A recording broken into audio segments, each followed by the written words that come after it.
어머니, 여기만 서명하시면 됩니다, 전하.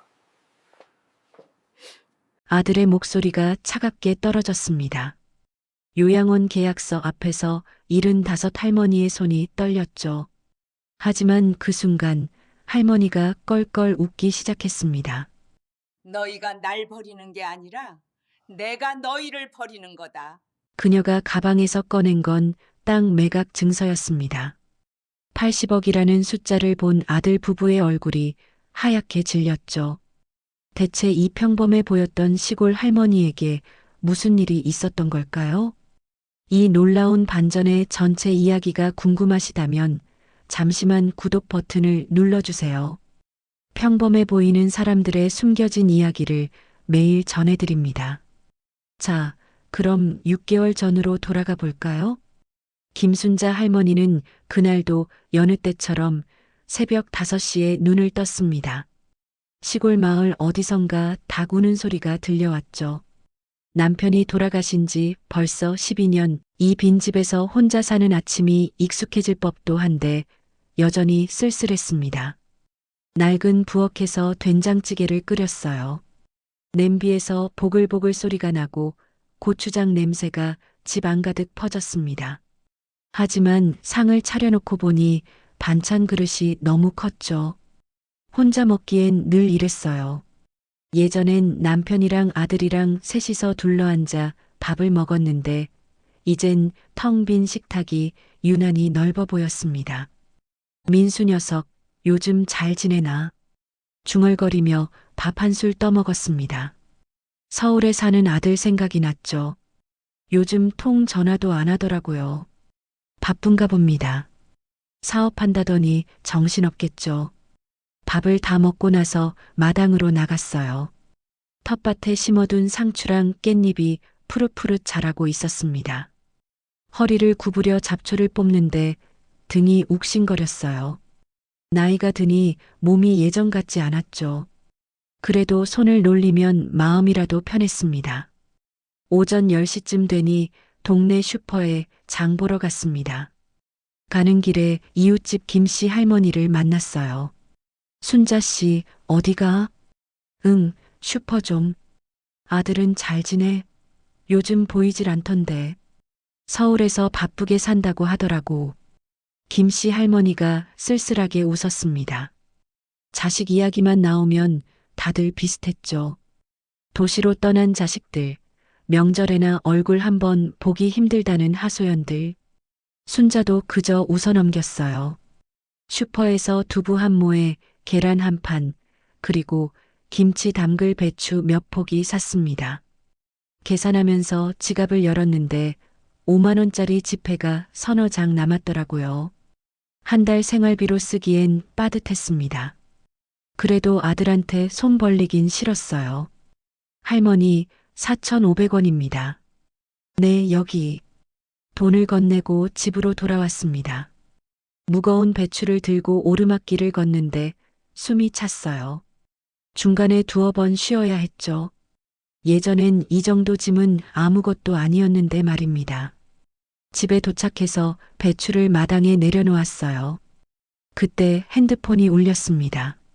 낡은 폴더폰 화면에 아들 민수라는 이름이 떴죠. 순자의 얼굴이 환해졌어요. 여보세요, 민수야? 어머니. 목소리가 평소와 달랐습니다. 무언가 심각한 일이 있는 것 같았죠. 순자의 가슴이 철렁 내려앉았어요. 왜 그래? 무슨 일 있어? 어머니, 큰일 났어요. 사업 자금이 급하게 필요한데. 민수의 목소리가 떨렸습니다. 회사가 어려워졌다는 거예요. 투자받기로 한 돈이 갑자기 취소됐고 당장 이달 안에 5억을 마련하지 못하면 부도가 난다고 했죠. 5억? 그게 무슨... 어머니, 제발 좀 도와주세요. 집이랑 논밭 팔면 될 것 같은데. 순자는 말문이 막혔습니다. 그 집은 남편이랑 평생 농사 지으면서 모은 돈으로 지은 거였어요. 논밭도 30년 넘게 가꿔온 곳이었죠. 하지만 아들 목소리에 절박함이 묻어났습니다. 민수야, 어머니가 그 집 팔면 어디서 살아? 어머니, 저희 집으로 오시면 되잖아요. 서울에서 같이 살면 되죠. 제발요, 어머니. 아들이 울먹이는 소리가 들렸어요. 평생 아들 우는 소리를 몇 번이나 들어봤을까요? 순자의 가슴이 미어졌습니다. 알았어, 알았어. 어미가 생각 좀 해볼게. 전화를 끊고 나서 한참을 멍하니 앉아 있었습니다. 마당에 핀 코스모스가 바람에 흔들렸어요. 남편이 생전에 좋아하던 꽃이었죠. 남편 무덤에도 매년 이맘때면 코스모스를 심어줬습니다. 여보, 이걸 어쩌면 좋겠소. 남편 영정 앞에서 한참을 중얼거렸어요. 답은 정해져 있었습니다. 자식이 어려우면 부모가 도와줘야죠. 그게 부모 마음 아니겠습니까? 다음 날 순자는 동네 부동산에 갔습니다. 40대로 보이는 젊은 남자 중개사가 반겼어요. 어르신, 무슨 일로 오셨어요? 집이랑 논밭 좀 팔고 싶은데요. 아, 네. 주소가 어떻게 되시죠? 순자가 주소를 말하자 중개사가 컴퓨터를 두드렸습니다. 얼마 후 시세를 알려줬어요. 집은 한 2억, 논밭 합치면 3억 정도 될 것 같은데요. 근처에 개발 계획도 없고 시골이라 시세가 그리 높진 않네요. 그럼 다 해서 5억은 안 되겠네요? 네, 아무래도 4억 중반 정도. 순자가 한숨을 쉬었습니다. 조금 모자랐죠. 그래도 어쩝니까? 있는 거라도 다 줘야죠. 그래도 좀 내놔주세요. 네, 알겠습니다. 집으로 돌아오는 길, 순자의 발걸음이 무거웠습니다. 평생 살던 집을 떠난다는 게 실감이 안 났어요. 대문을 열고 들어서니 남편이랑 함께 나무를 심고 꽃을 가꾸던 기억들이 주마등처럼 스쳐 지나갔습니다. 자식이 잘 되는 게 어미 낙이지 뭐. 스스로를 다독이며 집 안으로 들어갔어요. 그날 밤 순자는 잠을 설쳤습니다. 창밖으로 달빛이 들어왔고 어디선가 풀벌레 소리가 들려왔죠. 이 소리도 이제 얼마 못 들을 거라는 생각이 들었습니다. 며칠 뒤 집과 논밭 매수자가 나타났어요. 계약서에 도장을 찍는 순자의 손이 떨렸습니다. 빨간 인주가 손가락에 묻었죠. 중개사가 건넨 수표를 받아들었어요. 4억 3천만 원. 평생 모은 전부였습니다. 아드님한테 좋은 일에 쓰신다고요? 중개사가 물었습니다. 순자가 고개를 끄덕였어요. 그럼요, 자식 잘 되라고 주는 거죠. 대단하십니다, 어르신.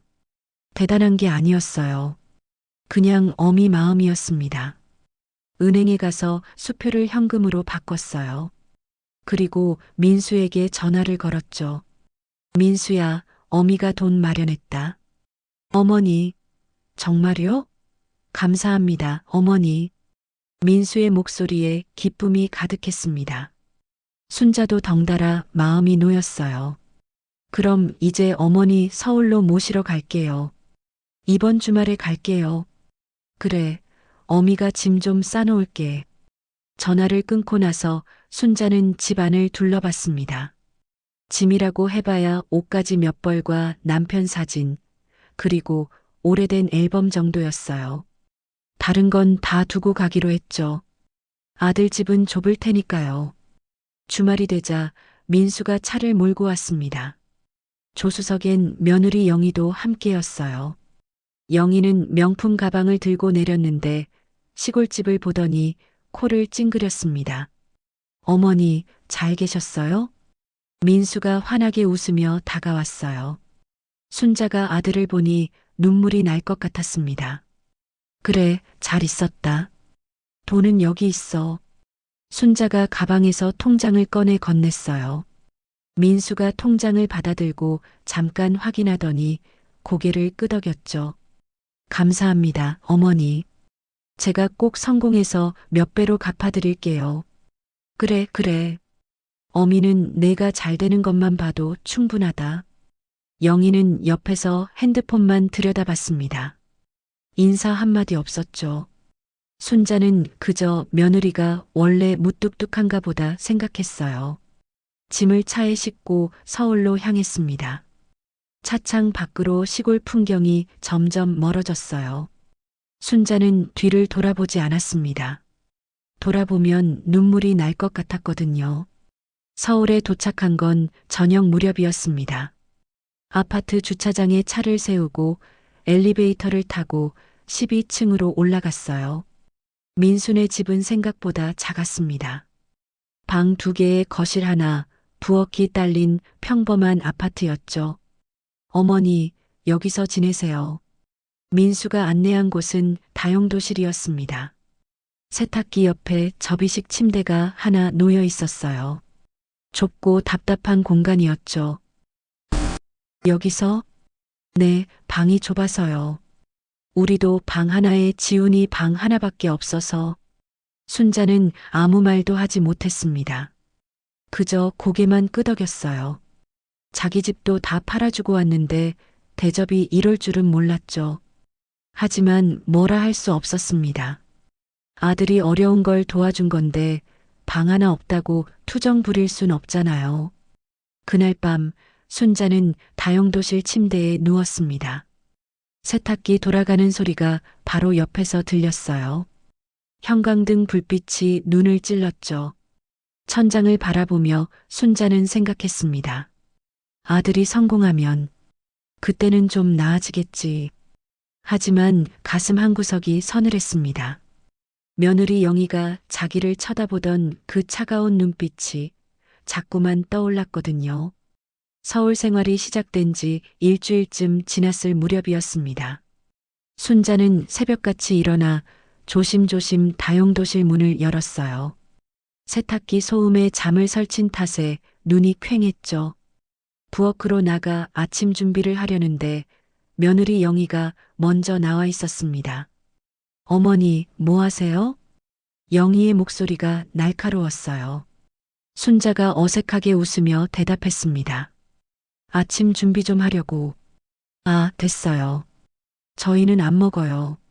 아침은 각자 알아서 먹으니까 어머니도 편하신 대로 하세요. 영희는 냉장고에서 요거트 하나 꺼내 들고는 방으로 들어가 버렸습니다. 순자는 멀뚱히 서 있다가 냉장고를 열어봤어요. 온갖 음식이 가득했는데 뭘 먹어도 될지 알 수가 없었죠. 결국 밥 한 공기만 데워서 김치랑 먹었습니다. 아침을 먹고 나니 할 일이 없었어요. 시골에서는 새벽부터 밭에 나가고 텃밭도 돌보고 집안일도 하느라 바빴는데 말입니다. 여기선 청소할 것도 빨래할 것도 아무것도 없었죠. 며느리가 다 해놨거든요. 거실 소파에 앉아 TV를 켰습니다. 아침 드라마가 나왔어요. 시골집에서도 즐겨보던 프로그램이었죠. 그나마 익숙한 게 있어서 다행이었습니다. 1시간쯤 지났을까요? 영희가 방에서 나와 화장을 하고 외출 준비를 했어요. 명품 가방을 들고 하이힐을 신더니 현관문을 열었습니다. 어머니, 저 친구 만나러 가요. 그래, 다녀와라. 영희가 나가고 나니 집안이 더 조용해졌습니다. 시계를 보니 아직 오전 10시였어요. 하루가 이렇게 길 줄은 몰랐죠. 점심때가 되자 순자는 라면을 끓여 먹었습니다. 냉장고에 있는 재료로 뭘 해먹기도 눈치가 보였거든요. 라면 한 그릇 먹고 나니 또 할 일이 없었어요. 오후엔 동네를 좀 걸어 다녔습니다. 아파트 단지가 넓었죠. 놀이터에는 젊은 엄마들이 아이들과 놀고 있었어요. 벤치에 앉아 구경하는데 문득 시골 동네가 그리웠습니다. 김씨 할머니랑 수다 떨던 게 생각났죠. 저녁 무렵 민수가 퇴근했어요. 영희도 그 즈음 돌아왔습니다. 가족이 다 모이니 집안이 좀 활기를 띠었죠. 순자가 부엌으로 가려는데 영희가 먼저 나섰어요. 어머니, 제가 할게요. 앉아 계세요. 아니야, 내가 할게. 뭐 해줄까? 됐어요. 어머니는 쉬세요. 영희의 말투가 단호했습니다. 순자는 어쩔 수 없이 소파에 앉았어요.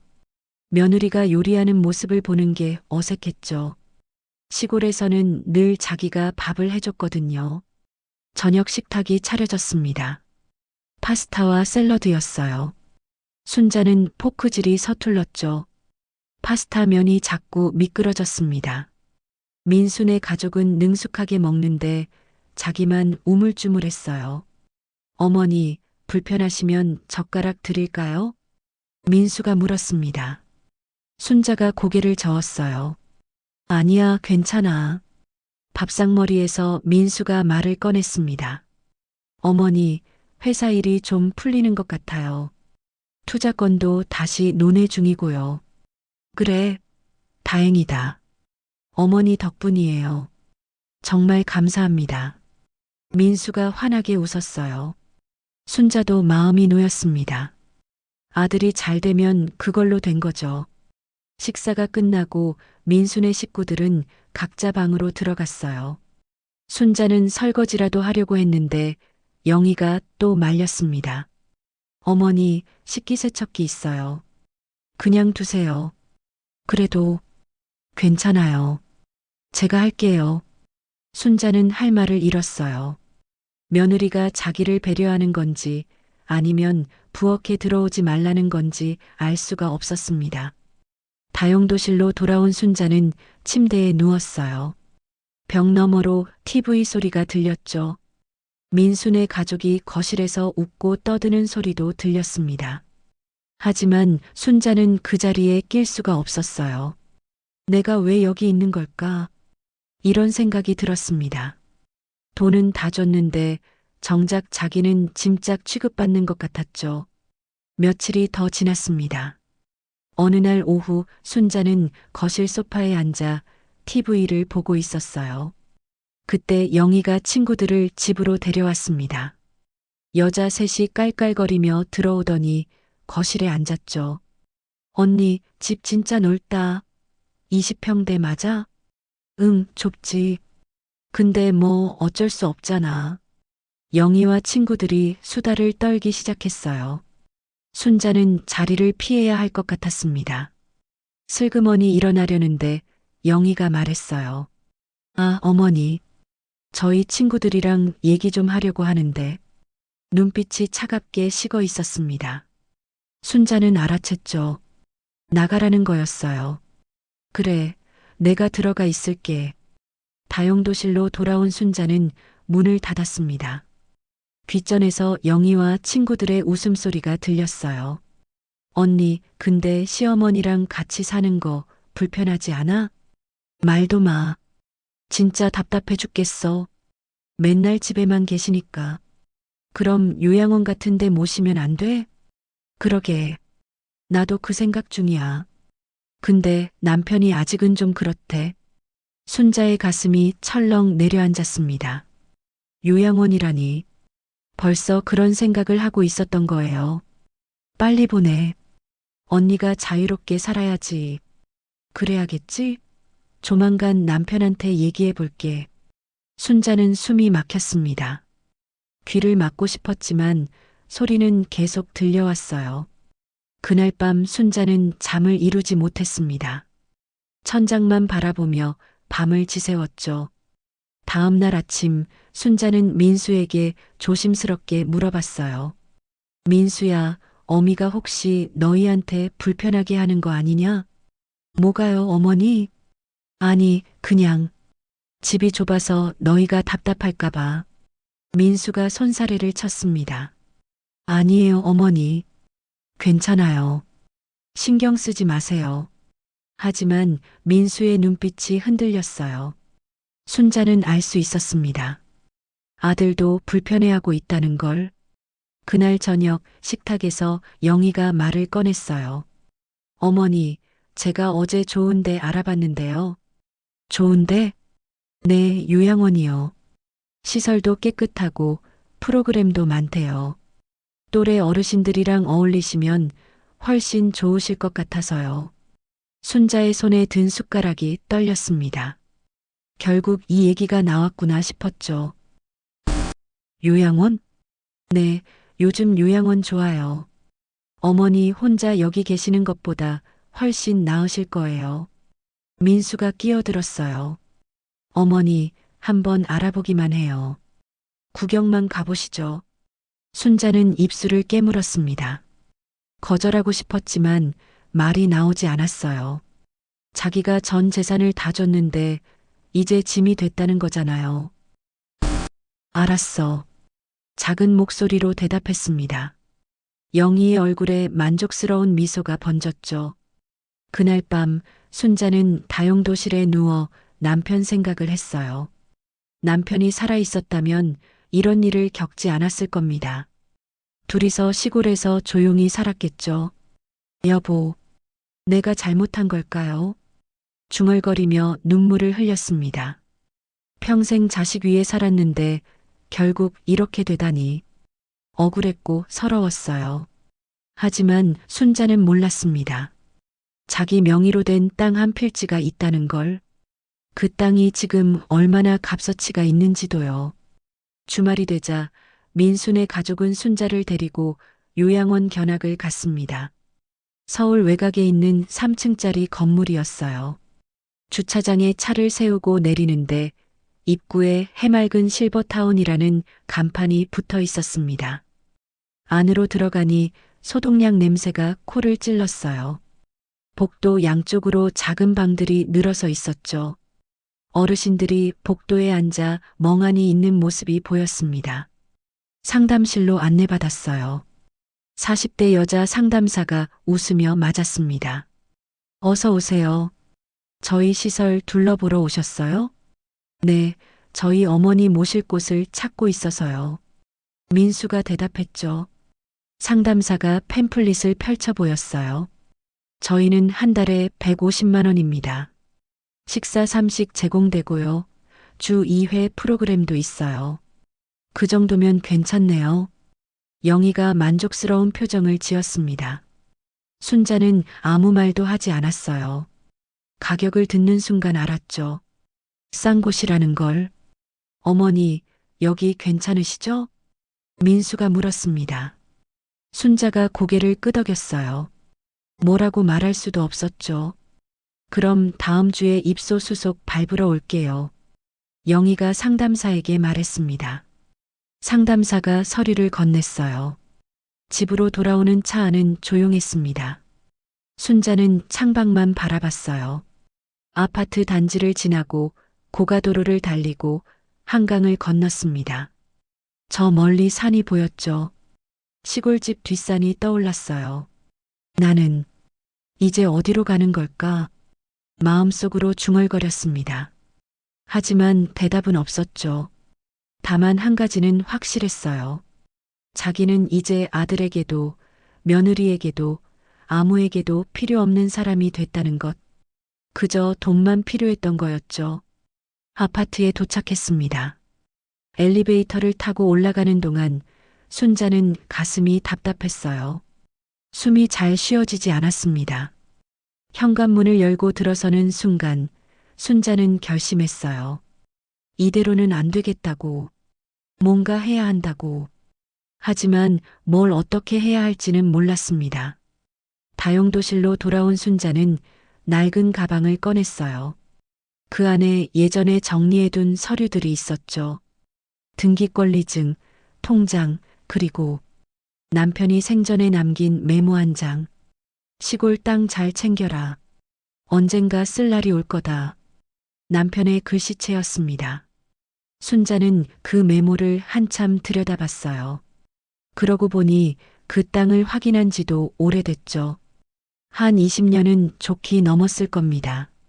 내일 한번 알아봐야겠다. 순자는 메모를 다시 가방에 넣었어요.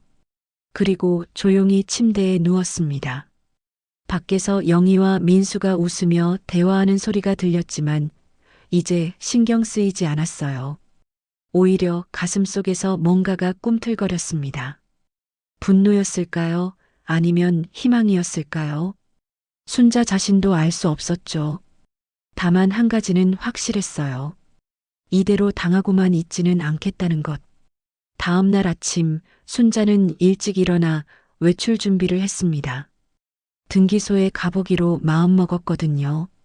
남편이 남긴 메모가 머릿속에서 떠나지 않았어요. 조심스럽게 다용도실 문을 열고 나왔는데 영희가 부엌에서 커피를 마시고 있었습니다. 어머니, 어디 가세요? 아, 그냥 좀 나갔다 올게. 어디요? 영희의 목소리에 경계심이 묻어났어요. 순자는 당황했죠. 산책 좀 하려고. 아, 네. 조심히 다녀오세요. 영희는 더 이상 묻지 않았습니다. 하지만 눈빛이 차가웠어요. 순자는 현관문을 나섰습니다. 엘리베이터를 타고 1층으로 내려가니 아파트 단지가 한눈에 들어왔죠.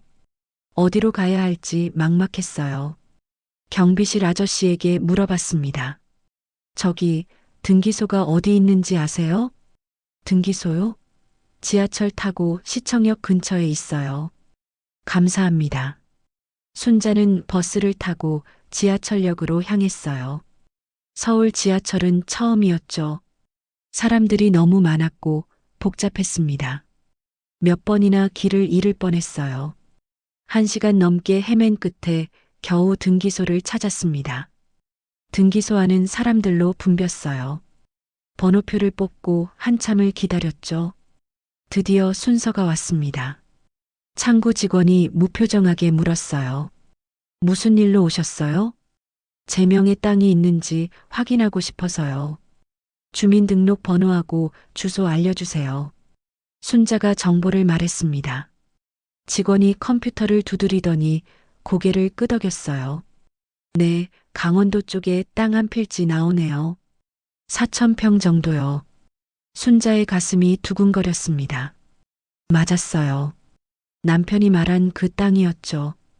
그게 지금 얼마나 될까요? 시세 확인은 감정평가 받으셔야 정확해요. 하지만 최근 거래 사례 보니까 직원이 화면을 들여다봤어요. 그러더니 눈을 크게 떴습니다. 어머니, 이 지역이 작년에 국책사업 개발 지역으로 편입됐네요. 평당 시세가 엄청 올랐어요. 얼마나요? 대충 80억 정도는 되지 않을까 싶은데요. 순자는 귀를 의심했습니다. 80억이라니. 그게 무슨 소리인가 싶었죠. 80억이요? 네, 개발 지역이라 땅값이 치솟았거든요. 정확한 건 감정평가 받아보시는 게 좋을 것 같아요. 순자는 멍하니 서 있었어요. 머릿속이 하얘졌습니다. 자기가 80억짜리 땅을 갖고 있었다니. 등기부등본 발급해 드릴까요? 아, 네. 주세요. 서류를 받아들고 등기소를 나왔습니다. 다리에 힘이 풀렸어요. 근처 벤치에 주저앉아 등기부등본을 펼쳐봤죠. 거기 분명히 자기 이름이 적혀 있었습니다. 김순자, 소유권자. 그 글자를 보는 순간 눈물이 주르르 흘러내렸어요. 남편이 남겨준 선물이었죠. 28년 전 남편 몰래 자기 명의로 사뒀던 그 땅이 이렇게 큰 재산이 될 줄은 몰랐습니다. 여보, 당신이 날 지켜주고 있었구나. 중얼거리며 하늘을 올려다봤어요. 구름 사이로 햇살이 비쳤습니다. 순자는 천천히 집으로 돌아왔어요. 머릿속이 복잡했죠. 이 사실을 아들한테 말해야 할까 말아야 할까? 하지만 곧 결심했습니다. 아직은 때가 아니라고. 아파트에 도착했을 때는 오후 2시쯤이었어요.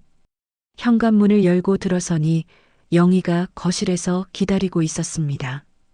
표정이 좋지 않았죠. 어머니, 어디 갔다 오세요? 전화도 안 받으시고. 미안하다.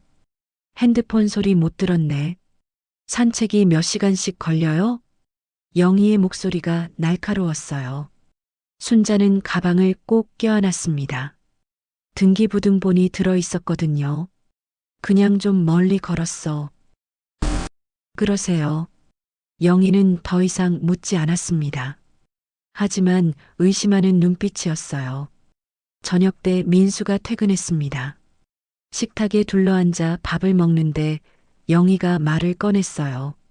여보, 요양원 입소 날짜 잡았어. 민수가 젓가락질을 멈췄습니다. 벌써? 응, 다음 주 월요일로 했어. 방도 비었대. 순자는 국을 떠먹다 말았어요. 다음 주라니. 너무 빨랐죠. 어머니, 괜찮으시죠? 민수가 조심스럽게 물었습니다. 순자는 고개를 끄덕였어요. 뭐라고 할 수가 없었습니다. 내가 그게 좋다면 어머니 거기 가시는 게 더 편하실 거예요. 진짜요. 민수의 목소리에 확신이 없었어요. 그저 자기 자신을 설득하는 것 같았죠. 순자는 알았습니다. 아들도 양심에 찔리고 있다는 걸. 그래, 알았어. 식사를 마치고 다용도실로 돌아왔어요. 순자는 가방에서 등기부등본을 꺼내 다시 들여다봤습니다. 80억? 그 돈이면 고급 실버타운에도 들어갈 수 있을 거예요. 아니, 평생 편하게 살 수 있겠죠.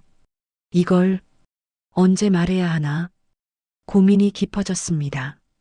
지금 당장 말하면 아들이 또 손 벌릴 게 뻔했어요.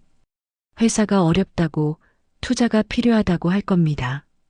그럼 또 전 재산을 빼앗기는 거죠. 아니야. 이번엔 내가 지켜야 해. 순자는 서류를 다시 가방 깊숙이 넣었어요. 그리고 조용히 침대에 누웠습니다. 며칠이 흘렀습니다. 요양원 입소 날짜가 점점 다가왔어요.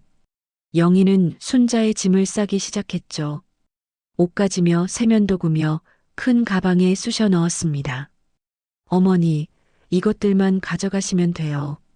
나머지는 거기서 다 제공되니까. 그래. 순자는 자기 물건이 정리되는 걸 멍하니 바라봤어요. 마치 자기 인생이 정리되는 것 같았죠. 토요일 오후 손자 지훈이 집에 왔습니다. 대학생인 지훈은 그동안 바빠서 못 왔었어요. 현관문을 열고 들어서더니 할머니를 봤죠. 할머니, 지훈아. 잘 지냈니? 지훈이 순자를 꼭 안았습니다. 순자는 손자 품에서 눈물이 날 뻔했어요. 할머니, 들었어요. 요양원 가신다고. 응, 다음 주에. 싫어요, 할머니. 여기 계세요. 지훈의 눈시울이 붉어졌습니다. 순자가 손자 머리를 쓰다듬었어요. 괜찮아, 지훈아. 할머니는 괜찮아. 아빠가 너무한 거 아니에요? 할머니 재산 다 받고 이렇게 내보내다니. 지훈이 목소리를 낮췄습니다. 거실에서 민수와 영희가 들을까 봐서였죠. 그런 말하는 거 아니야. 너희 아빠도 어려운 거야. 무슨 어려워요. 회사 잘 돌아간대요. 투자도 받았대요. 순자는 깜짝 놀랐습니다. 투자를? 네, 지난주에 들었어요. 아빠가 엄마한테 말하는 거. 순자의 가슴이 철렁했어요. 투자를 받았다고요? 그럼 돈이 필요 없었다는 건가요? 그럼 왜 어미한테는? 말이 끊겼습니다. 지훈이 순자 손을 꼭 잡았어요. 할머니, 아빠는요? 솔직히 요즘 돈 많이 써요. 비싼 차도 샀어요. 엄마도 명품 가방 계속 사고. 순자는 숨이 막혔습니다. 자기 재산으로 사업을 살린 게 아니라 사치를 부린 거였어요. 할머니, 여기 계셔야 해요. 제가 아빠한테 말할게요. 아니야, 지훈아. 그러지 마. 순자가 손자를 말렸습니다. 지훈이 나서봐야 달라질 게 없었어요. 오히려 집안만 더 시끄러워질 겁니다. 하지만 괜찮아. 할머니가 알아서 할게. 순자는 웃으며 말했어요. 하지만 속으로는 결심을 굳혔습니다. 더 이상 당하고만 있지 않겠다고. 그날 밤 순자는 가방에서 등기부등본을 꺼내 다시 들여다봤어요. 80억? 그 돈이면 아들 따위 필요 없었습니다. 며느리 눈치도 볼 필요 없었죠. 요양원? 내가 왜 거기로 가야 하는데? 순자는 입꼬리가 올라가는 걸 느꼈습니다. 처음으로 통쾌한 기분이 들었어요. 다음 날 일요일 순자는 집 근처 부동산에 갔습니다. 주말인데도 문을 연 곳이 있었어요. 40대 남자 중개사가 맞았죠. 어르신, 무슨 일이세요? 땅 좀 팔고 싶은데요. 순자가 등기부등본을 꺼내 보였습니다. 중개사가 서류를 받아들고 눈을 크게 떴어요. 어머, 이거 개발지역 아니에요? 그렇다던데요. 와, 이 정도면 80억은 거뜬한데요. 어르신, 대박 나셨네요. 중개사가 흥분했습니다. 순자는 조용히 웃었어요. 그럼 빨리 팔 수 있을까요? 당연하죠. 이런 땅은 금방 팔려요. 개발업체들이 환장할 겁니다. 그럼 일주일 안에 가능해요? 네, 충분합니다. 제가 바로 알아볼게요. 순자는 중개사에게 연락처를 남겼습니다. 그리고 집으로 돌아왔어요. 현관문을 열고 들어서니 영희가 짐 정리를 하고 있었습니다. 순자가 요양원에 가져갈 짐이었죠. 어머니, 어디 갔다 오세요? 산책. 또요? 요즘 산책 자주 하시네. 영희의 눈빛이 의심스러웠어요. 하지만 순자는 개의치 않았습니다. 몸이 안 좋아서 좀 걷고 다녀. 그러세요. 내일 요양원 가시면 거기서도 산책 많이 하세요. 영희의 목소리에 비아냥이 섞여 있었어요. 순자는 그냥 다용도실로 들어갔습니다. 침대에 앉아 핸드폰을 들여다봤어요. 부동산에서 문자가 왔더라고요. 어르신, 매수 희망자 벌써 3곳 나왔습니다. 내일 오전에 통화 가능하신가요? 순자는 답장을 보냈습니다. 네, 가능합니다. 핸드폰을 내려놓고 창밖을 바라봤어요. 서울 야경이 반짝거렸습니다. 저 불빛들 속 어딘가에 자기 새 인생이 기다리고 있을 거예요. 내일이면 모든 게 달라진다. 순자는 조용히 미소 지었습니다. 이제 곧 아들과 며느리의 얼굴이 어떻게 변할지 상상만 해도 통쾌했죠. 다음 날 월요일 아침이 밝았습니다. 요양원 입소 날이었어요. 민수는 회사 반차를 냈고 영희는 일찍부터 순자 짐을 현관에 내놨습니다. 어머니, 준비 다 되셨죠? 잠깐만. 순자는 다용도실로 들어가 가방을 챙겼어요. 그 안에는 등기부등본과 땅 매각 계약서가 들어 있었죠. 어젯밤 부동산에서 급하게 처리한 겁니다. 80억에 팔렸어요. 심호흡을 한번 하고 나왔습니다. 거실에는 민수와 영희가 기다리고 있었어요. 자, 그럼 출발할까요? 민수가 차키를 들었습니다. 순자가 고개를 저었어요. 잠깐 앉아봐라. 왜요, 어머니? 늦어요. 중요한 얘기가 있어.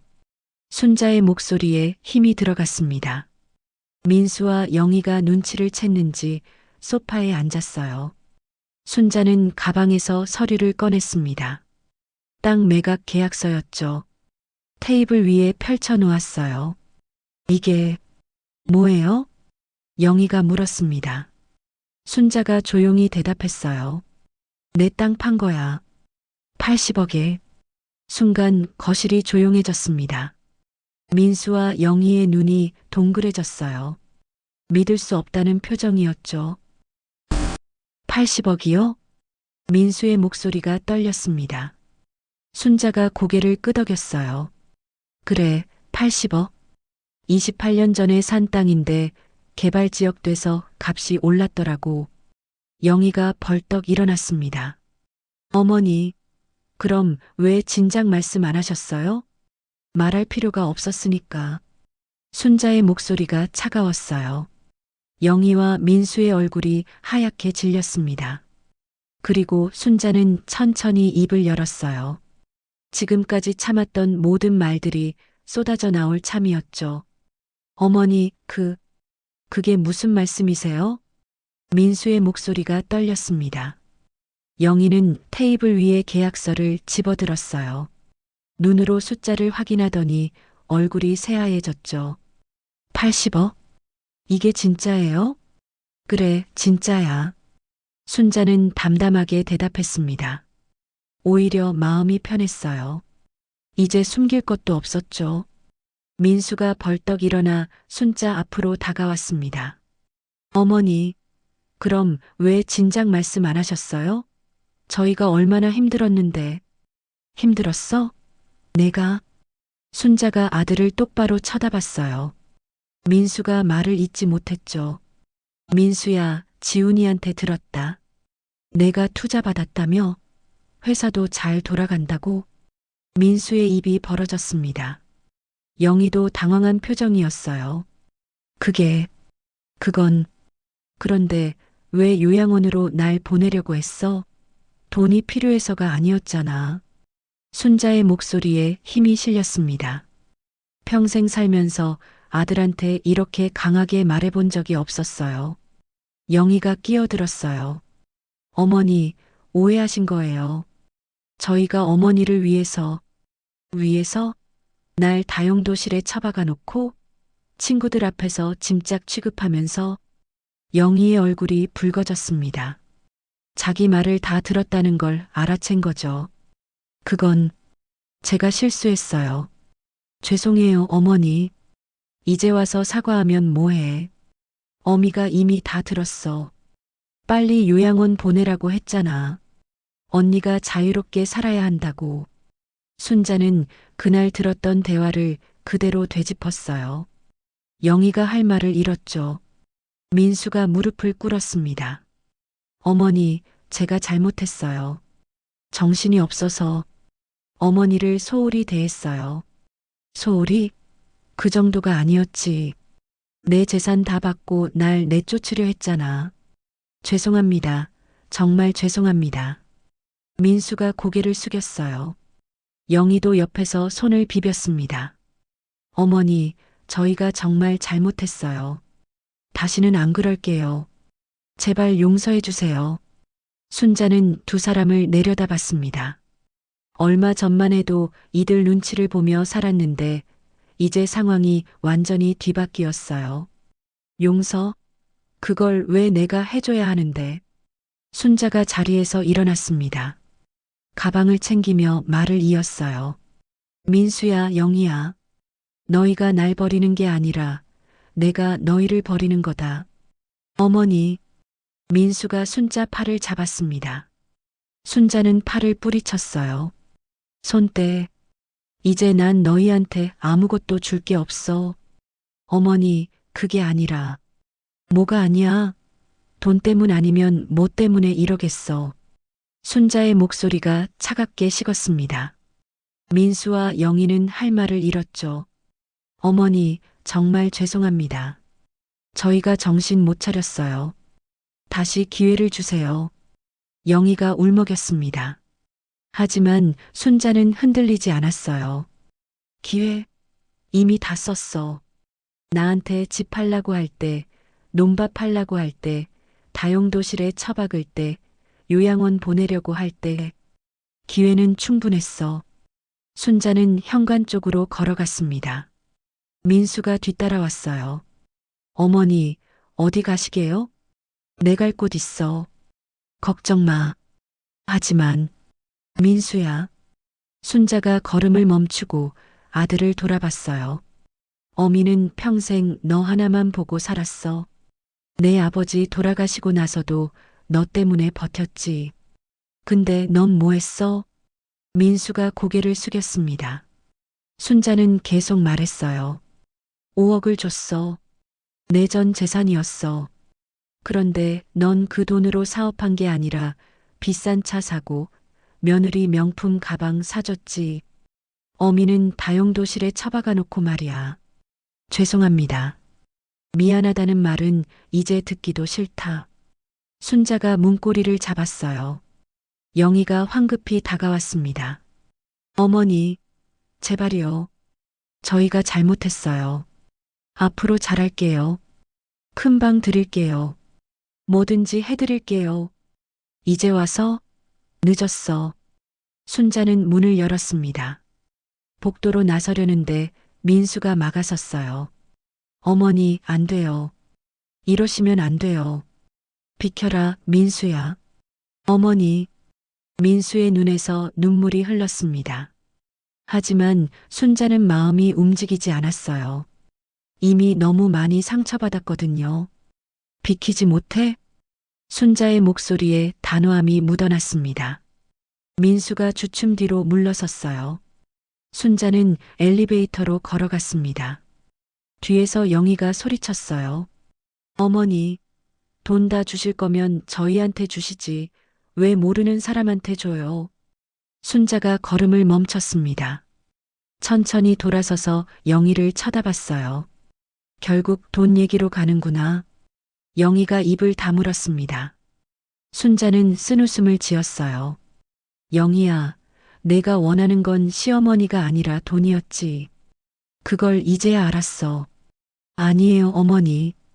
그게 아니라. 됐어. 이제 그만하자. 순자는 엘리베이터 버튼을 눌렀습니다. 문이 열리고 안으로 들어섰어요. 민수와 영희가 복도에서 멍하니 서 있었죠. 어머니. 민수의 목소리가 떨렸습니다. 순자는 마지막으로 아들을 봤어요. 민수야, 효도는 살아생전에 하는 거야. 돈 주고 난 다음에 하는 게 아니라. 엘리베이터 문이 닫혔습니다. 순자는 혼자 남겨졌어요. 거울에 비친 자기 얼굴을 봤습니다. 주름투성이 얼굴이었지만 눈빛만은 또렷했어요. 1층에 도착해서 로비로 나왔습니다. 아파트 경비 아저씨가 인사했어요. 어르신, 어디 가세요? 네, 좀 나갔다 올게요. 순자는 웃으며 대답했습니다. 하지만 돌아올 생각은 없었어요. 아파트 단지를 빠져나와 큰 길로 나왔습니다. 택시를 잡아 타고 목적지를 말했어요. 강남 쪽 실버타운으로 가주세요. 어느 실버타운이요? 제일 좋은 데로요. 택시 기사가 웃었습니다. 아, 프리미엄 실버타운 말씀이시군요. 알겠습니다. 차가 출발했어요. 창밖으로 서울 풍경이 흘러갔죠. 순자는 핸드폰을 꺼내 부동산에 전화했습니다. 여보세요, 어르신. 무슨 일이세요? 땅 매각 대금이 언제 들어와요?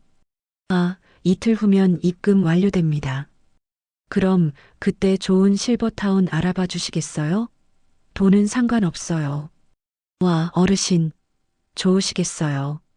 제가 최고급으로 알아볼게요. 전화를 끊고 창밖을 바라봤어요. 한강이 보였습니다. 햇살이 강물에 반짝거렸죠. 이제 내 인생을 살아야지. 순자는 처음으로 자유를 느꼈습니다. 아들 눈치 볼 필요도, 며느리 비위 맞출 필요도 없었어요. 80억이면 평생 편하게 살 수 있었죠. 택시가 강남 쪽으로 향했습니다. 고급 아파트들이 즐비한 동네였어요. 그 중에서도 제일 좋다는 실버타운에 도착했죠. 파라다이스 시니어 빌리지. 간판이 화려했습니다. 건물도 웅장했어요. 로비에 들어서니 호텔 같았죠. 어서 오세요. 무슨 일로 오셨어요? 리셉션 직원이 공손하게 인사했습니다. 순자가 대답했어요. 입소 상담 받고 싶은데요. 아, 네. 잠시만 기다려주세요. 직원이 안내했어요. 상담실은 넓고 깔끔했습니다. 50대로 보이는 여자 상담사가 웃으며 맞았어요. 어르신 앉으세요. 저는 이곳 원장 정미숙이라고 합니다. 네, 김순자입니다. 어르신, 어떻게 저희를 알고 오셨어요? 택시기사가 제일 좋다고 해서요. 정 원장이 웃었습니다. 감사합니다. 저희는 국내 최고급 실버타운이에요. 한 달 비용이 800만 원 정도인데 괜찮으실까요? 괜찮아요. 순자가 담담하게 대답했어요. 정 원장이 놀란 표정을 지었죠. 와, 흔쾌히 결정하시네요. 가족분들하고 상의는 안 하셔도 돼요? 필요 없어요. 제 돈으로 제가 사는 건데. 아, 네. 그럼 시설 구경부터 하실래요? 정 원장이 안내했습니다. 객실은 호텔 스위트룸 같았어요. 넓은 침대에 소파, TV, 욕실까지 다 갖춰져 있었죠. 창문 밖으로는 한강이 보였습니다. 식당도 구경하실래요? 식당은 레스토랑 수준이었어요. 뷔페식으로 운영된다고 했죠. 메뉴도 다양했습니다. 그리고 여기는 피트니스, 수영장, 사우나도 있어요. 문화 프로그램도 매일 있고요. 정 원장이 자랑스럽게 설명했습니다. 순자는 감탄했어요. 이게 바로 실버타운이구나 싶었죠. 마음에 드세요? 네, 너무 좋네요. 그럼 언제부터 입소하실래요? 당장 오늘부터 안 될까요? 정 원장이 웃었습니다. 물론이죠. 빈 객실 있어요. 바로 준비해 드릴게요. 순자는 입소 계약서에 서명했습니다. 이번엔 손이 떨리지 않았어요. 오히려 후련했죠. 객실로 안내받아 짐을 풀었습니다. 가방 하나가 전부였지만 상관없었어요. 여기서 새로 시작하면 되니까요. 침대에 누워 천장을 바라봤습니다. 부드러운 매트리스가 몸을 감쌌어요. 다용도실 접이식 침대와는 천지 차이였죠. 핸드폰이 울렸습니다. 민수에게서 전화가 왔어요. 순자는 받지 않았습니다. 계속 전화가 왔지만 무시했어요. 문자도 수십 통 왔습니다. 어머니, 어디 계세요? 제발 연락 좀 주세요. 죄송합니다. 다시는 안 그럴게요. 순자는 문자를 읽고 핸드폰을 내려놓았어요.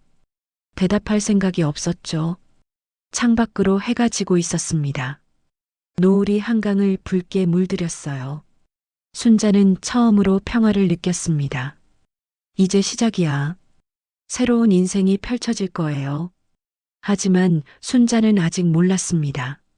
민수와 영희가 얼마나 집요하게 쫓아올지를. 다음 날 아침 순자는 부드러운 침대에서 눈을 떴습니다. 창문 너머로 햇살이 쏟아졌어요. 한강이 아침빛에 반짝거렸죠. 다용도실 형광등과는 비교도 안 됐습니다. 식당으로 내려갔어요. 뷔페식 아침 식사가 준비돼 있었죠. 샐러드, 과일, 빵, 따뜻한 국, 생선구이까지. 순자는 접시에 음식을 담으며 신기해했습니다. 이게 다 내 돈으로 먹는 거야. 테이블에 앉아 천천히 식사를 했어요. 옆 테이블에는 비슷한 나이 또래 어르신들이 앉아 있었죠. 어머님, 새로 오셨어요? 70대로 보이는 할머니가 말을 걸었습니다. 순자가 고개를 끄덕였어요.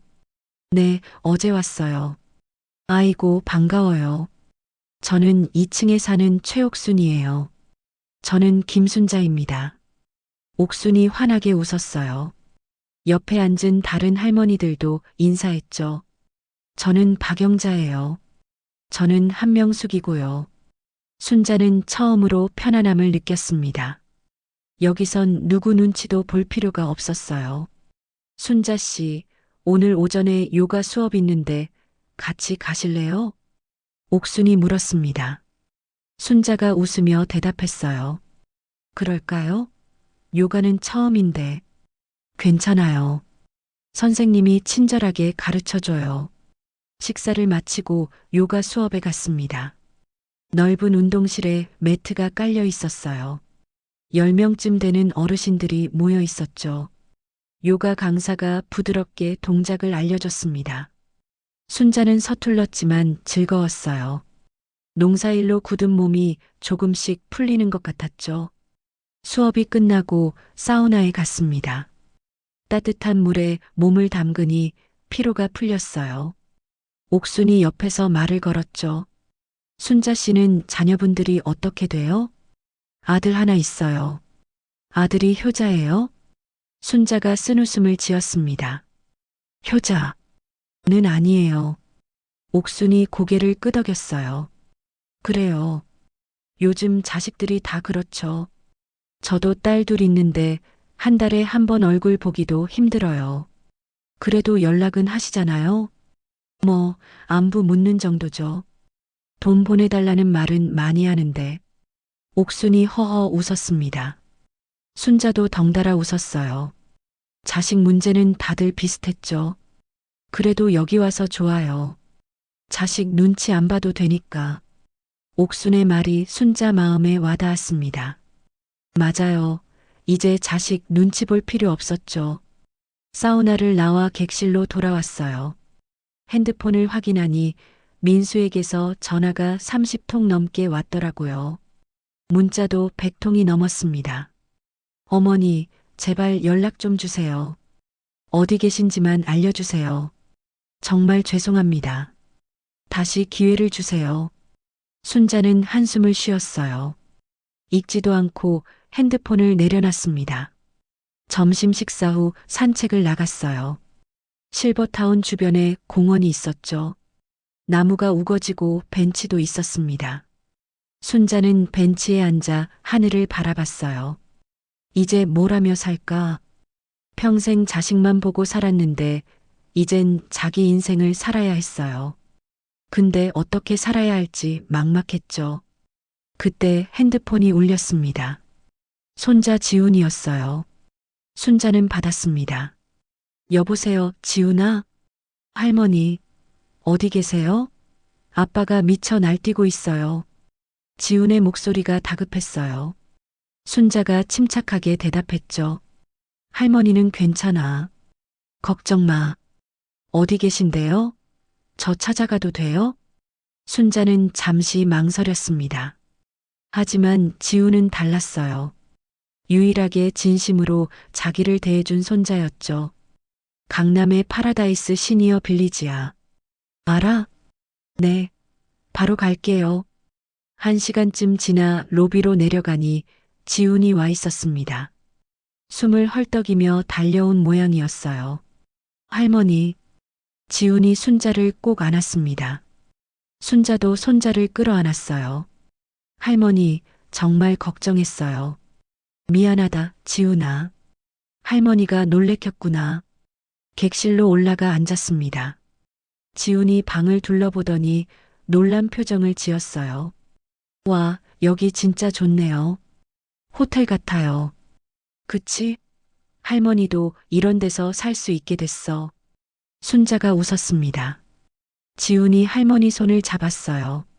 할머니, 아빠랑 엄마가 잘못했어요. 제가 대신 사과드릴게요. 지훈아, 넌 잘못한 게 없어. 하지만 저도 말리지 못했잖아요. 할머니가 다용도실에서 주무시는데도 아무 말 못했어요. 지훈의 눈에 눈물이 고였습니다. 순자가 손자 머리를 쓰다듬었어요. 괜찮아, 지훈아. 넌 학생이잖아. 어른들 일에 끼어들 수 없지.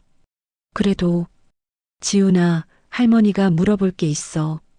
순자가 진지하게 말했습니다. 지훈이 고개를 들었어요. 네, 할머니. 너는 할머니를 사랑해? 아니면 할머니 돈을 사랑해? 지훈이 깜짝 놀란 표정을 지었습니다. 당연히 할머니를 사랑하죠. 돈이 무슨 상관이에요? 진짜? 네, 진짜예요. 할머니가 돈이 있든 없든 저는 할머니가 좋아요. 지훈의 눈빛이 진심이었어요. 순자는 알 수 있었습니다. 이 손자만큼은 다르다는 걸. 고맙다, 지훈아. 순자가 가방에서 봉투 하나를 꺼냈어요. 두툼했죠? 이게 뭐예요? 열어봐. 지훈이 봉투를 열었습니다. 안에 통장이 들어 있었어요. 잔액을 확인하더니 눈이 커졌죠. 3억? 그래, 3억이야. 내 거야. 할머니, 이건 너무 많아요. 지훈이 황급히 통장을 돌려주려 했어요. 하지만 순자가 손을 내저었죠.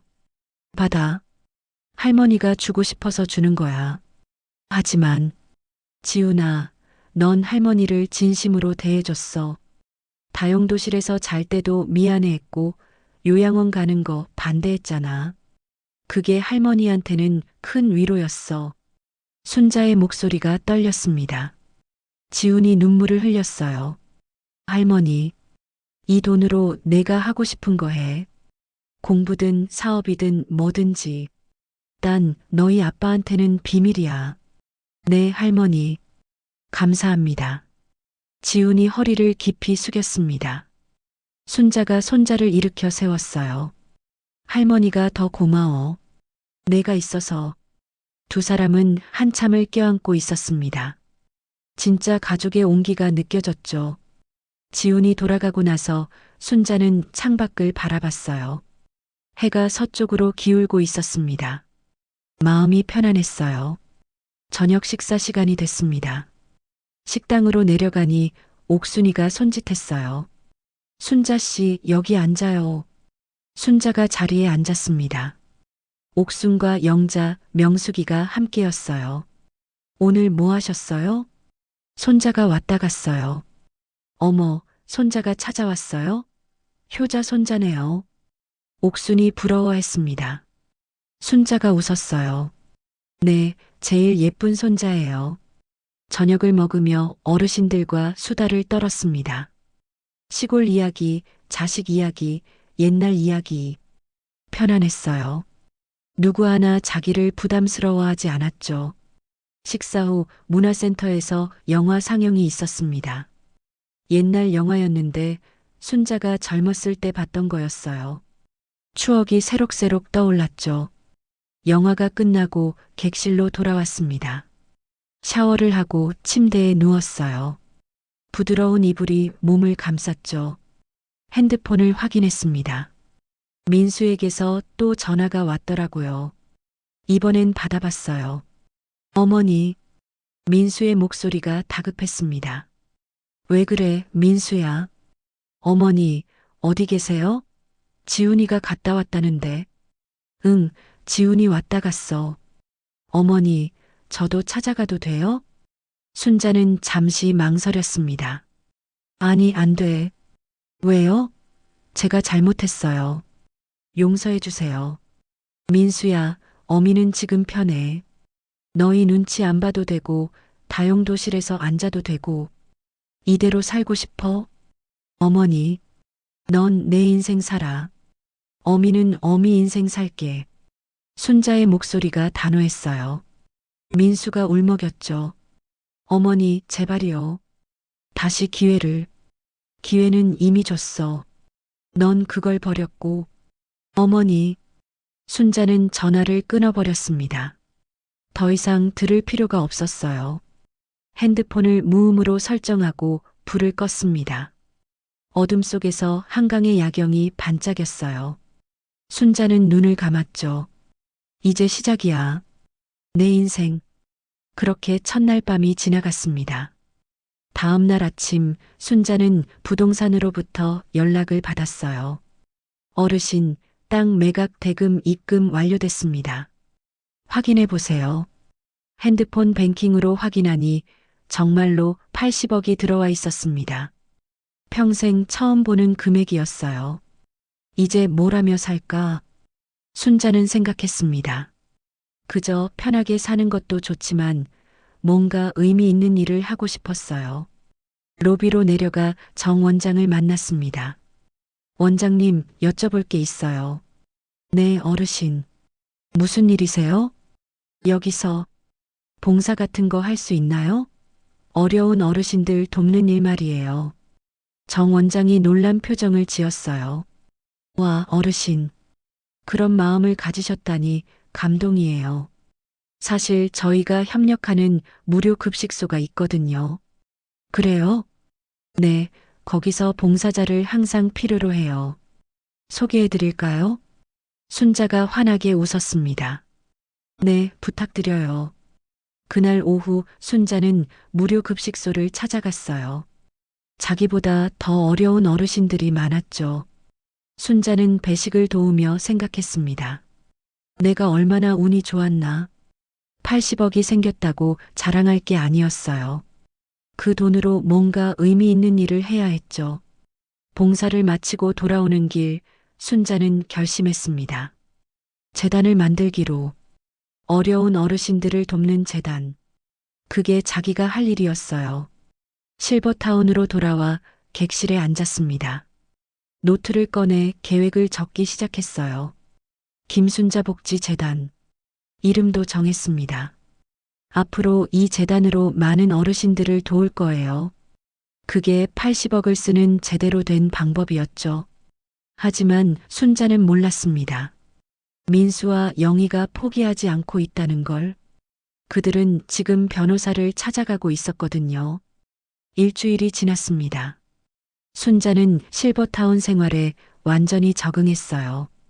아침마다 요가를 하고 친구들과 수다를 떨고 오후엔 무료 급식소에서 봉사했죠. 평화로운 나날이었습니다. 어느 목요일 오후 순자가 급식소에서 돌아오니 로비에 낯선 남자가 서 있었어요. 50대로 보이는 양복 입은 사람이었죠. 순자를 보더니 다가왔습니다. 김순자 여사님이십니까? 네, 그런데요. 저는 법무법인 정의에서 나온 변호사 박정훈이라고 합니다. 남자가 명함을 건넸어요. 순자는 명함을 받아들고 의아해했죠. 변호사요? 무슨 일로요?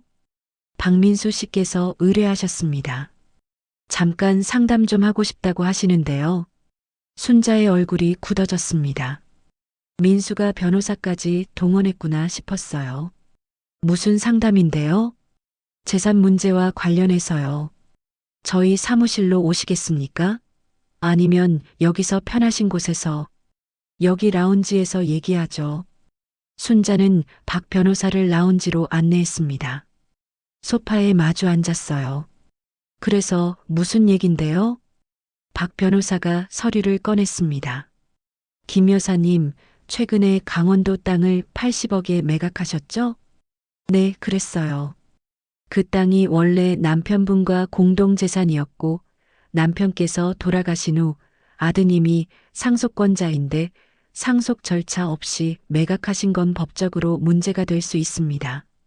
순자가 웃었어요. 변호사님, 그 땅은 제 명의예요. 28년 전에 제 돈으로 샀고요. 남편도 몰랐던 거예요. 박 변호사가 당황한 표정을 지었습니다. 그렇습니까? 등기부등본 확인해 보세요. 처음부터 제 명의였어요. 순자는 가방에서 서류를 꺼내 보였어요. 박 변호사가 확인하더니 난처한 표정을 지었죠. 아, 그렇군요. 하지만 김 여사님, 아드님께서 재산 분할을 요구하고 계십니다. 재산 분할? 무슨 재산을요? 80억 중 일부를 아드님께 증여해 주시면 어떻겠습니까? 가족 간 원만한 해결이. 순자가 박 변호사 말을 끊었어요. 변호사님, 저 이미 아들한테 5억 줬어요. 제 집이랑 논밭 다 팔아서요. 네, 그건 알고 있습니다만. 그것도 모자라요? 더 달라고요? 순자의 목소리가 차가워졌습니다. 박 변호사가 머뭇거렸어요. 김 여사님, 아드님이 지금 경제적으로 어려우시다고. 경제적으로 어려워요?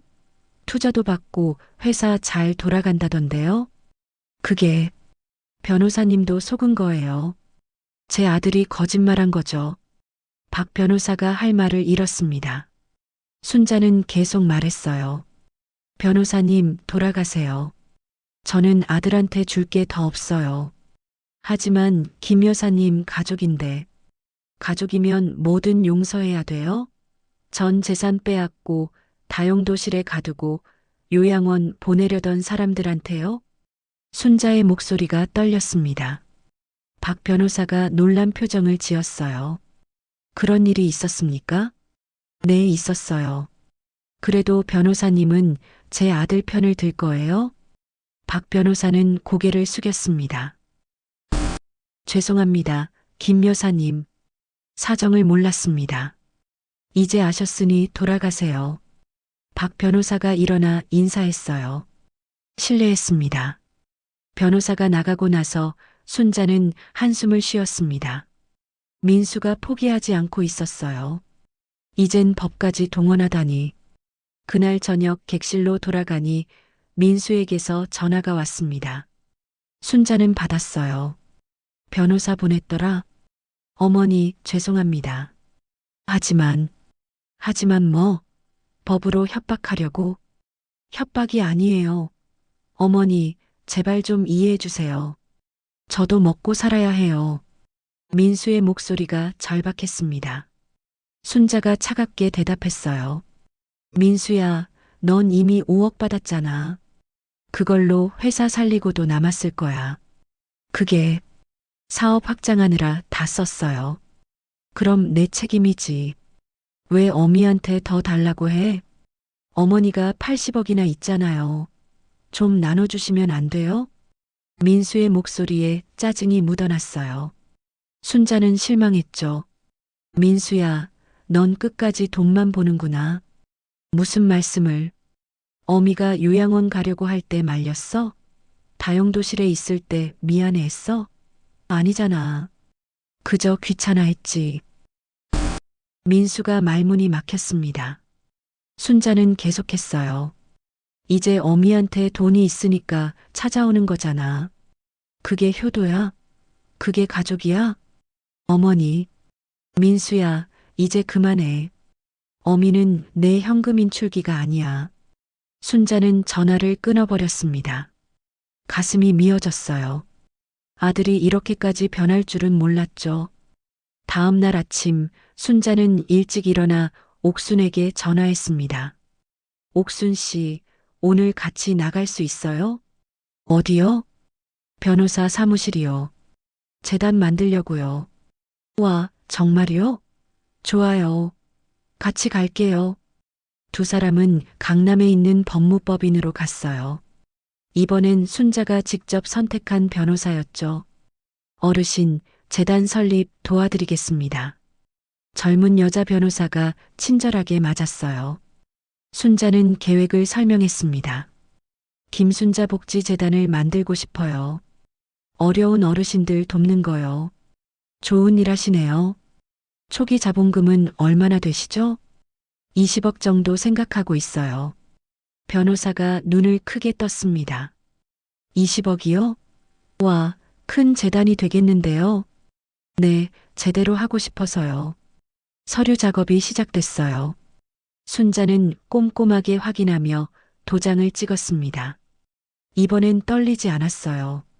오히려 뿌듯했죠. 한 달 정도면 재단 설립 완료됩니다.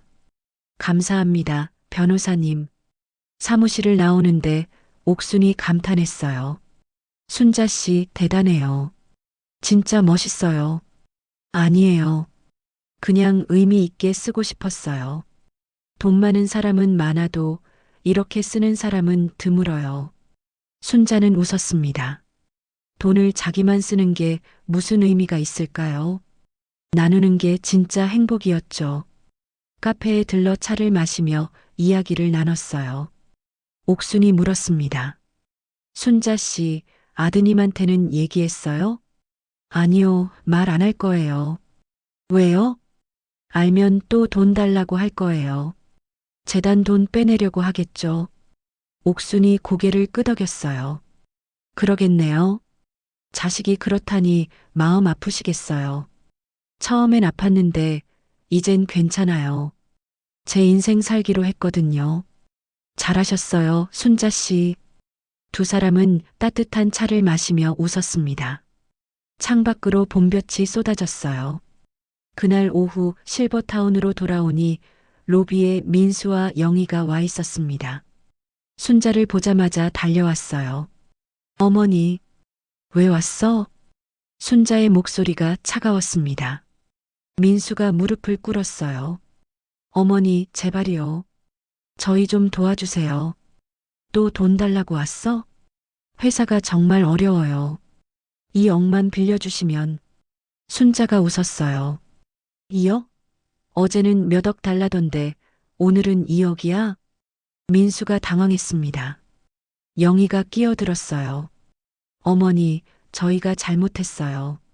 다시 모시고 싶어요. 큰 방 드릴게요. 필요 없어. 난 여기가 좋아. 어머니, 영희가 울먹였습니다. 하지만 순자는 흔들리지 않았어요. 영희야, 넌 날 짐짝이라고 했지. 빨리 요양원 보내야 한다고. 그건 제가 미쳤었어요. 죄송해요. 이제 와서 사과해봐야 소용없어. 이미 다 들었어. 순자는 두 사람을 지나쳐 엘리베이터로 향했습니다. 민수가 뒤따라왔어요. 어머니, 제발 기회를 한 번만 더. 순자가 걸음을 멈췄습니다. 돌아서서 민수를 똑바로 봤어요. 민수야, 어미가 마지막으로 하는 말이야. 잘 들어. 네, 어머니. 내 재산은 내 거 아니야. 나는 이 돈으로 재단 만들 거야. 어려운 어르신들 돕는 거. 민수와 영희의 얼굴이 하얗게 질렸습니다. 재단이요? 그래, 재단. 20억 들여서 너한테 줄 바엔 어려운 사람들한테 주는 게 낫겠더라. 어머니, 그럼 저희는요? 너희는 이미 5억 받았잖아. 그걸로 살아. 그 돈은 다 썼어요. 민수가 소리쳤습니다. 순자가 차갑게 웃었어요. 그럼 내 잘못이지. 왜 어미한테 화풀이야? 어머니가 너무하세요. 80억이나 있으면서. 너무한 건 너야, 민수야. 어미 전 재산 받고 요양원 보내려던 게 누구야? 민수가 할 말을 잃었습니다. 영희가 옆에서 울기 시작했어요. 어머니, 제발이요. 저희도 살아야 해요.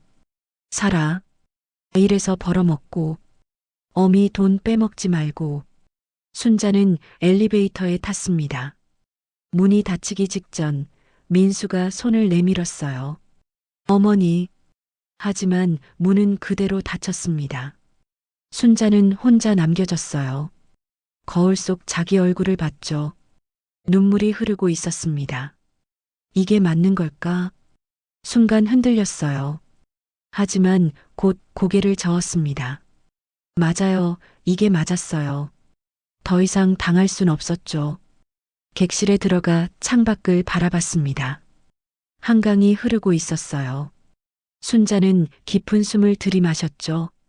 이제 정말 끝이야. 민수와의 인연도, 영희와의 관계도. 이제 진짜 자기 인생을 살 거예요. 후회는 없었습니다. 하지만 순자는 몰랐습니다. 이 모든 일이 손자 지훈에게 큰 깨달음을 줬다는 것을, 그리고 지훈이 할머니를 위해 뭔가를 준비하고 있다는 것을. 한 달이 흘렀습니다. 김순자 복지재단 설립이 완료됐어요. 서류 작업도 끝나고 사무실도 마련했죠. 강남에 있는 작은 오피스였지만 순자에겐 자랑스러운 공간이었습니다. 재단 출범식 날짜가 잡혔어요. 5월 첫째 주 토요일이었죠. 순자는 며칠 전부터 준비에 여념이 없었습니다. 옥순과 영자, 명숙도 도와줬어요. 순자 씨, 떨리죠? 옥순이 물었습니다. 순자가 웃으며 대답했어요. 네, 떨려요. 평생 이런 거 처음 해봐서. 잘 될 거예요. 순자 씨가 하는 일인데. 출범식 전날 밤 순자는 잠을 설쳤어요. 내일이면 정말로 재단이 시작되는 거였죠. 20억을 투자한 만큼 제대로 해야 했습니다. 새벽같이 일어나 준비를 했어요. 옷장에서 깔끔한 한복을 꺼냈죠. 옥순이 선물한 거였습니다. 거울을 보니 괜찮아 보였어요. 재단 사무실로 향했습니다. 택시를 타고 가는데 긴장됐어요. 손에 땀이 났죠. 사무실에 도착하니 이미 사람들이 모여 있었습니다. 무료 급식소 관계자들, 복지관 선생님들, 그리고 실버타운 친구들. 순자를 보자 박수가 터져 나왔어요. 김순자 이사장님 축하드립니다. 정 원장이 꽃다발을 건넸습니다. 순자는 얼떨떨하게 받았어요. 이사장이라니. 제가 그런 사람인가요? 당연하죠. 순자 씨가 만든 재단인데요. 옥순이 웃으며 말했습니다. 순자도 웃었어요. 출범식이 시작됐어요. 간단한 테이프 커팅과 축사가 있었죠. 순자가 마이크 앞에 섰습니다. 떨리는 목소리로 말을 꺼냈어요. 안녕하세요. 저는 김순자입니다. 평생 시골에서 농사만 지은 평범한 할머니예요. 사람들이 조용히 귀 기울였습니다. 돈이 많아진 건 얼마 안 됐어요. 운이 좋았죠. 근데 그 돈을 어떻게 써야 할지 고민했어요. 혼자 쓰기엔 너무 많았거든요. 순자가 잠시 숨을 고르고 이어갔어요. 그래서 재단을 만들었어요. 저처럼 어렵게 사는 어르신들 돕고 싶었거든요. 이게 제대로 된 돈 쓰는 방법 같았어요. 박수가 터져 나왔습니다. 순자의 눈에 눈물이 맺혔어요. 감사합니다. 이 재단으로 많은 분들 도울 수 있도록 최선을 다하겠습니다. 순자가 고개를 숙였어요. 박수 소리가 더 커졌죠. 출범식이 끝나고 다과회가 열렸습니다. 사람들이 순자에게 축하 인사를 건넸어요. 순자는 하나하나 답하며 악수했죠. 그때 입구에서 익숙한 목소리가 들렸습니다. 할머니. 돌아보니 지훈이 서 있었어요. 손에는 큰 꽃바구니를 들고 있었죠. 순자는 반가워서 달려갔습니다. 지훈아, 어떻게 왔어? 할머니 큰 날인데 당연히 와야죠. 축하해요, 할머니. 지훈이 꽃바구니를 건넸어요. 순자가 받아들고 눈물을 훔쳤습니다. 고맙다, 지훈아. 할머니, 사실 제가 준비한 게 하나 더 있어요. 지훈이 가방에서 액자를 꺼냈습니다. 액자 안에는 사진이 들어 있었어요.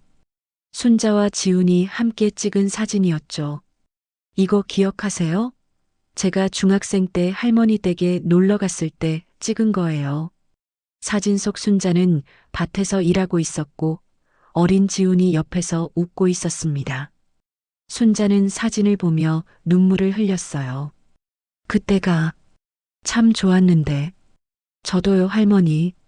그때가 제일 행복했어요. 지훈이 순자 손을 잡았습니다. 순자가 손자를 꼭 안았어요.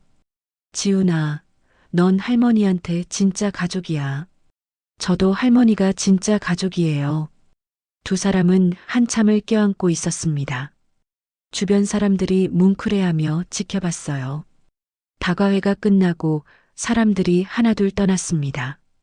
순자와 지훈, 그리고 옥순만 남았어요. 셋이 카페로 자리를 옮겼죠. 지훈아, 아빠는 잘 지내? 순자가 조심스럽게 물었습니다. 지훈이 고개를 끄덕였어요. 네, 그럭저럭요. 요즘 반성 많이 하시는 것 같아요. 그래. 네, 제게 할머니 얘기 자주 하세요. 후회한다고, 잘못했다고. 순자는 복잡한 표정을 지었어요. 미운 정, 고운 정이 다 있었죠. 그래도 할머니한테는 연락 안 하세요. 면목이 없으시대요. 그렇구나. 순자가 차를 한 모금 마셨습니다. 마음 한구석이 쓰렸어요. 아들이긴 했으니까요. 할머니, 아빠 용서해 주실 생각 없으세요? 지훈이 조심스럽게 물었습니다. 순자가 한참을 생각하다 대답했어요. 용서는 할 수 있어. 근데 다시 예전처럼은 못 돌아가. 알아요, 할머니. 그래도 아빠가 정말 뉘우치고 있어요. 그럼 됐어. 뉘우치는 것만으로도. 순자는 그렇게 말했지만 마음 깊은 곳에서는 아들이 보고 싶었습니다. 하지만 먼저 연락할 순 없었어요. 자존심도 있었고 상처도 아직 아물지 않았거든요. 며칠이 지났습니다. 재단 업무가 본격적으로 시작됐어요. 무료 급식소 지원, 독거노인 생활비 보조, 실버 일자리 창출. 바쁜 나날이었지만 보람이 있었습니다. 어느 날 오후 재단 사무실에서 일하고 있는데 전화가 왔어요. 모르는 번호였죠. 여보세요? 어머니. 민수의 목소리였습니다. 순자의 손이 떨렸어요. 민수야? 네, 어머니. 전화해도 될까 해서요. 민수의 목소리가 조심스러웠습니다. 순자는 잠시 말없이 있다가 대답했어요. 그래, 뭔데? 어머니, 재단 출범 축하드려요. 지훈이한테 들었어요. 고맙다. 어머니, 정말 죄송합니다. 제가 너무 잘못했어요. 민수가 울먹이는 소리가 들렸어요. 순자의 가슴이 아렸죠. 민수야, 울지 마. 어머니, 제가 어머니한테 너무 못됐어요. 용서해 주세요. 순자는 깊게 숨을 들이마셨습니다. 화가 났던 건 맞아요. 하지만 이제 조금씩 가라앉고 있었죠. 용서는 할게. 근데 예전처럼은 안 돼. 알아요, 어머니. 그것만으로도 감사해요. 민수야, 앞으로 내 인생 잘 살아. 어미 돈 바라지 말고. 네, 어머니. 이제 정신 차렸어요. 제 힘으로 살게요. 그래, 그렇게 해. 순자가 전화를 끊으려는데 민수가 다시 말했어요. 어머니, 사랑합니다. 순자의 눈에서 눈물이 흘렀습니다. 나도 사랑한다, 민수야. 전화를 끊고 한참을 울었어요. 분노도 서러움도 그리움도 다 섞인 눈물이었죠. 옥순이 옆에서 등을 토닥여줬습니다. 다 지나갈 거예요, 순자 씨. 고마워요, 옥순 씨. 순자는 눈물을 닦고 일어섰어요. 아직 해야 할 일이 많았습니다. 주말이 됐습니다. 실버타운에서 소풍을 간다고 했어요. 순자도 참여하기로 했죠. 옥순, 영자, 명숙과 함께 버스를 탔습니다. 남한산성으로 갔어요. 단풍이 물들기 시작한 산이 아름다웠죠. 순자는 친구들과 천천히 걸으며 이야기를 나눴습니다. 순자 씨, 요즘 표정이 밝아 보여요. 영자가 말했습니다. 순자가 웃었어요. 그래요? 마음이 편해져서 그런가 봐요. 재단 일도 잘 되고 있죠? 네, 생각보다 도움 필요한 분들이 많더라고요. 보람 있어요. 멋있어요, 순자 씨. 본받고 싶어요. 명숙이 엄지를 치켜 세웠습니다. 순자는 쑥스러워했어요. 정상 근처에 도착했어요. 벤치에 앉아 도시락을 먹었죠. 김밥과 과일이 있었습니다. 친구들과 나눠 먹으며 웃었어요. 이렇게 함께 있으니까 좋네요. 순자가 말했습니다. 옥순이 고개를 끄덕였어요. 우리가 진짜 가족이죠. 맞아요. 이들이 진짜 가족이었습니다. 피는 섞이지 않았지만 서로를 아끼고 챙기는 사이였죠. 산에서 내려와 실버타운으로 돌아왔어요. 객실에 들어가니 창밖으로 노을이 보였습니다.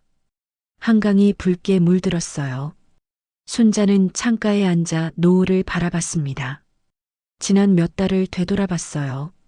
아들에게 배신당하고 집을 떠나고 새로운 삶을 시작하고 힘들었지만 후회는 없었습니다. 오히려 이제야 진짜 자기 인생을 사는 것 같았어요. 핸드폰을 꺼내 사진첩을 열었습니다. 지훈이랑 찍은 사진, 친구들이랑 찍은 사진, 재단 출범식 사진. 행복한 순간들이었죠. 그리고 오래된 사진 한 장이 눈에 들어왔어요. 남편과 함께 찍은 사진이었습니다. 젊었을 때 사진이었죠. 여보, 제가 잘하고 있는 거 맞죠? 중얼거리며 사진을 쓰다듬었어요. 남편이 대답하는 것 같았습니다. 잘하고 있어, 당신. 순자는 미소 지었어요. 내일도 모레도 계속 잘 살아갈 겁니다. 자기 방식대로요. 하지만 순자는 아직 몰랐습니다. 민수가 정말로 변하고 있다는 것을, 그리고 머지않아 뜻밖의 화해의 순간이 찾아올 거라는 것을. 석 달이 흘렀습니다. 가을이 깊어지고 있었어요. 재단은 순조롭게 운영되고 있었죠. 매달 100명이 넘는 어르신들이 도움을 받았습니다. 순자는 매일 아침 재단에 출근해서 일했어요. 어느 목요일 오전 순자가 재단 사무실에서 서류를 정리하고 있는데 직원이 말했습니다. 이사장님, 방문객이 계세요. 누구요? 박민수 씨라고 하시는데요. 순자의 손이 멈췄어요. 민수가 왔다니. 전화 통화 이후 석 달 만이었죠. 들어오라고 하세요. 잠시 후 민수가 들어왔습니다. 많이 수척해 보였어요. 정장 차림이었지만 예전처럼 반짝거리는 느낌은 없었죠. 어머니, 민수가 고개를 숙였습니다. 순자는 서류를 내려놓고 민수를 바라봤어요. 앉아라. 네, 어머니. 민수가 조심스럽게 앉았습니다. 한참 동안 침묵이 흘렀어요. 순자가 먼저 말을 꺼냈죠. 무슨 일로 왔어?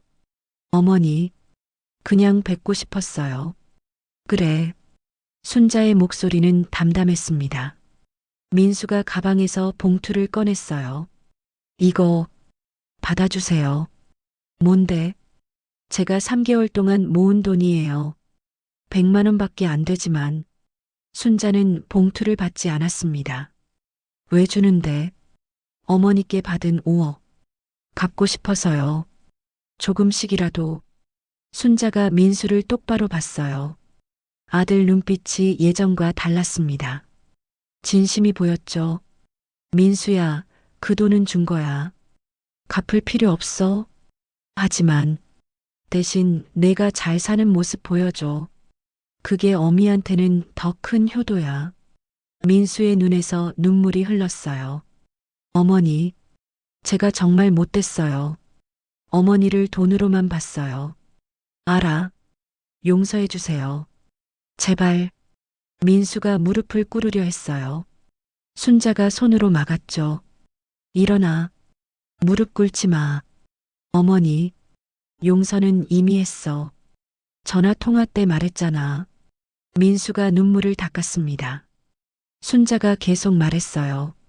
근데 민수야, 예전처럼은 못 돌아가. 그건 알아야 해. 알아요, 어머니. 그것만으로도 감사해요. 지훈이한테 들었어. 내가 요즘 열심히 일한다며? 네, 회사 정리하고 작은 사업 시작했어요. 이번엔 제 힘으로 하고 있어요. 순자가 고개를 끄덕였어요. 그래, 그렇게 해. 남한테 손 벌리지 말고. 네, 어머니. 이제 정신 차렸어요. 민수가 다시 고개를 숙였습니다. 순자는 아들을 한참 바라봤어요. 미운 정, 고운 정이 다 있었죠. 민수야, 밥은 먹었어? 아니요. 직원한테 말해서 도시락 싸줄게. 가져가. 민수가 고개를 들었어요. 눈물 범벅인 얼굴이었죠. 어머니, 그리고 이따금 전화해. 어미가 궁금하니까. 네, 꼭 그럴게요. 민수가 벌떡 일어나 순자를 안았습니다. 순자도 아들을 안아줬어요. 완전한 화해는 아니었지만 이 정도면 괜찮았습니다. 민수가 돌아가고 나서 순자는 창밖을 바라봤어요. 단풍이 붉게 물들어 있었습니다. 마음이 평화로웠죠. 주말이 됐습니다. 지훈이 실버타운으로 찾아왔어요. 손에 케이크 상자를 들고 있었죠. 할머니, 생신 축하해요. 순자는 깜짝 놀랐습니다. 자기 생일인 걸 깜빡했거든요. 어머, 오늘이 내 생일이구나. 할머니가 잊으실 줄 알았어요. 그래서 제가 챙겼죠. 지훈이 환하게 웃었어요. 순자가 손자 머리를 쓰다듬었습니다. 고맙다, 지훈아. 객실로 올라가 케이크에 촛불을 켰어요. 75개는 못 꽂고 7개만 꽂았죠. 할머니, 소원 빌어요. 순자는 눈을 감고 소원을 빌었습니다. 우리 모두 건강하게. 촛불을 후 불어 껐어요. 할머니, 무슨 소원 빌었어요? 비밀이지. 순자가 웃었습니다. 지훈도 웃었어요. 케이크를 자르며 이야기를 나눴습니다. 지훈이 말했어요. 할머니, 아빠가 많이 변했어요. 요즘 술도 안 드시고 일찍 들어오시고. 그래. 네, 엄마도 달라졌어요. 명품 가방 안 사시고 집안일도 하시고. 순자가 고개를 끄덕였어요. 다행이다. 정신 차렸구나. 할머니 덕분이에요. 내가 뭘 했는데. 할머니가 떠나시니까 정신 차린 거죠. 진짜 소중한 게 뭔지 알게 된 거예요.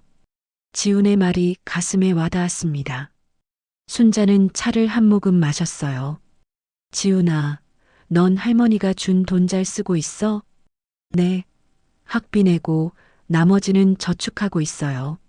나중에 사업할 때 쓸 거예요. 그래, 잘하고 있구나. 할머니, 제가 성공하면 할머니 재단에 기부할게요. 순자가 웃었습니다. 그래, 그렇게 해. 할머니가 기다릴게. 해가 기울어 갔습니다. 지훈이 돌아갈 시간이 됐어요. 할머니, 다음 주에 또 올게요. 그래, 조심히 가. 지훈이 문을 나서다 돌아섰습니다. 할머니, 사랑해요. 나도 사랑한다, 지훈아. 지훈이 떠나고 나서 순자는 소파에 앉았어요. 케이크 한 조각을 먹으며 생각했습니다. 75해를 살았는데 지금이 제일 행복한 것 같았어요. 다음 날 아침 실버타운 식당에서 친구들과 아침을 먹었습니다. 옥순이 물었어요. 순자 씨, 어제 생일이었다며? 축하해요. 고마워요. 우리도 파티 해줄 걸 그랬네. 영자가 아쉬워했습니다. 순자가 웃었어요. 괜찮아요. 손자가 챙겨줬어요. 손자 정말 효자네요. 명숙이 부러워했습니다. 순자는 자랑스러웠어요. 식사 후 재단으로 출근했습니다. 오늘은 무료 급식소 점검 날이었어요. 급식소로 가니 어르신들이 줄을 서 있었죠. 이사장님 오셨어요. 급식소 소장이 반갑게 맞았습니다. 순자가 웃으며 인사했어요. 네, 잘 지내셨어요? 덕분에 잘 지내죠. 순자 이사장님 덕분에 매달 100분씩 더 도와드릴 수 있어요. 다행이네요. 순자는 어르신들 한 분 한 분께 인사했습니다. 어떤 할머니가 순자 손을 잡았어요. 이사장님 고맙습니다. 덕분에 굶지 않고 삽니다. 아니에요. 제가 더 감사하죠. 할머니가 눈물을 흘렸어요. 순자도 눈시울이 뜨거워졌습니다. 이게 진짜 행복이구나. 순자는 깨달았어요. 돈을 많이 갖는 게 행복이 아니라 그 돈으로 남을 돕는 게 진짜 행복이었죠. 저녁에 실버타운으로 돌아왔습니다. 객실에 들어가니 핸드폰에 문자가 와 있었어요. 민수였죠. 어머니, 오늘 하루 잘 보내셨어요? 저는 오늘 계약 하나 따냈습니다. 작지만 뿌듯해요. 어머니 덕분입니다. 사랑합니다. 순자는 문자를 읽고 미소 지었어요. 답장을 보냈습니다. 잘했다. 계속 열심히 해라. 어미도 사랑한다. 핸드폰을 내려놓고 창밖을 바라봤습니다. 한강의 불빛이 반짝였어요. 도시의 야경이 아름다웠죠. 순자는 침대에 누워 천장을 바라봤습니다. 지난 1년을 돌아봤어요. 시골집에서 쫓겨나고 다용도실에 갇히고 요양원에 갈 뻔하고 힘든 시간이었죠. 하지만 그 덕분에 새로운 인생을 찾았습니다. 재단을 만들고 친구들을 사귀고 진짜 행복을 느꼈어요. 이제 시작이야. 순자는 중얼거렸습니다. 아직 할 일이 많았어요. 더 많은 어르신들을 돕고 재단을 키우고 의미 있는 삶을 살아야 했죠. 눈을 감았습니다. 편안한 잠이 찾아왔어요. 다음 날 아침 순자는 상쾌하게 일어났습니다.